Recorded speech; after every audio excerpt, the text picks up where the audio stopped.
nggak sih saat lagi sahur, tiba-tiba udah masuk waktu imsak? Pasti makannya langsung ngebut. Tapi tahu nggak, ternyata ketentuan imsak hanya ada di negara-negara Asia Tenggara, terutama Indonesia.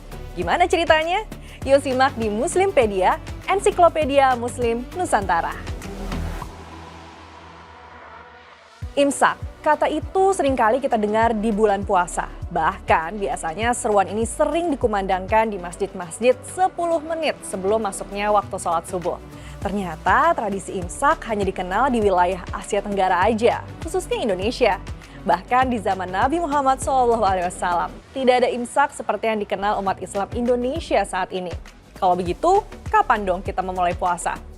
Saat imsak atau saat masuk waktu subuh? Supaya nggak bingung, yuk kita simak penjelasannya. Di dalam manuskrip Fathul Qarib Al-Mujib, ini adalah satu kitab karangan Muhammad Ibn Qasim Al-Ghazi.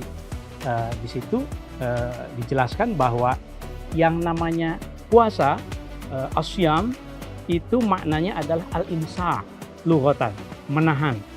Dan secara syariat, wasyar'an, imsakun an muftir, menahan dari hal yang membatalkan puasa. Jadi memang imsak itu adalah batas kita berpuasa dan kita tidak berpuasa sebelumnya. Pertanyaannya, mulai kapan sebetulnya kita harus menahan untuk tidak makan, tidak minum, dan tidak melakukan hal-hal yang membatalkan puasa? Sebagian mengatakan bahwa begitu 5 menit atau 10 menit menjelang azan subuh, kita harus sudah tidak boleh makan dan minum lagi. Apakah benar demikian? Sebetulnya para ulama Nusantara itu memiliki kepedulian untuk menjelaskan ini. Bagaimana memperlihatkan kebijakan dan kearifannya, menjelaskan tentang imsak ini. Bahwa imsak itu adalah pengingat sebetulnya. Pengingat supaya kita tidak melewati batas subuh itu tadi. Takutnya kebablasan.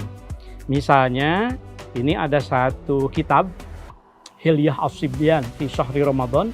Ini karangan seorang ulama Sukabumi dari pesantren Cantayan di Gunung Puyuh, Sukabumi, Jawa Barat, yaitu Kiai Haji Ahmad Sanusi.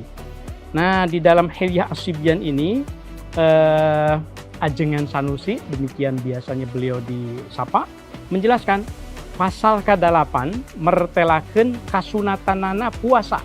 Sunat puasa nih, pasal yang ke-8 ini.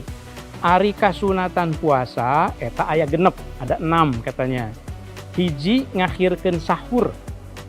Jadi memang takhirus sahur itu kita tahu kan disunahkan.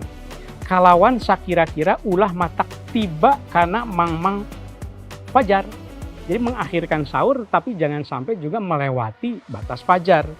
Nah, tapi ini kearifan Ajengan Sanusi di sini bilang, tapi urang menang barang hakan dina jero sak tetap penting. Maksudnya kita masih tetap boleh makan dan minum selama itu kita menduga bahwa memang itu masih malam. Nah, di sini manuskripnya atau kitabnya mengutip apa yang dijelaskan dalam kitab fikih yang lain, wa yajuzul aklu idza dhanna baqa al-laili bijtihadin aw ikhtiyarin.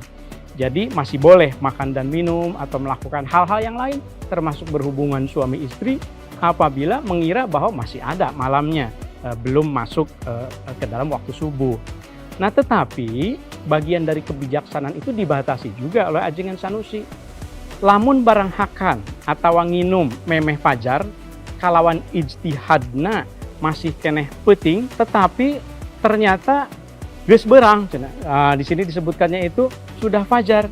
Nah, maka kata Ajengan Sanusi yang seperti itu eta batal puasana karena henteu diiktibarkan zon anu terang. Yang seperti itu batal puasanya. Nah, jadi makin tahu kan? Makanya kalau sahur jangan mepet-mepet waktu imsak ya. Biar makan sahurnya juga nggak keburu-buru. Jadi bisa lebih nikmat kan? Nantikan topik lainnya di Muslimpedia, Ensiklopedia Muslim Nusantara.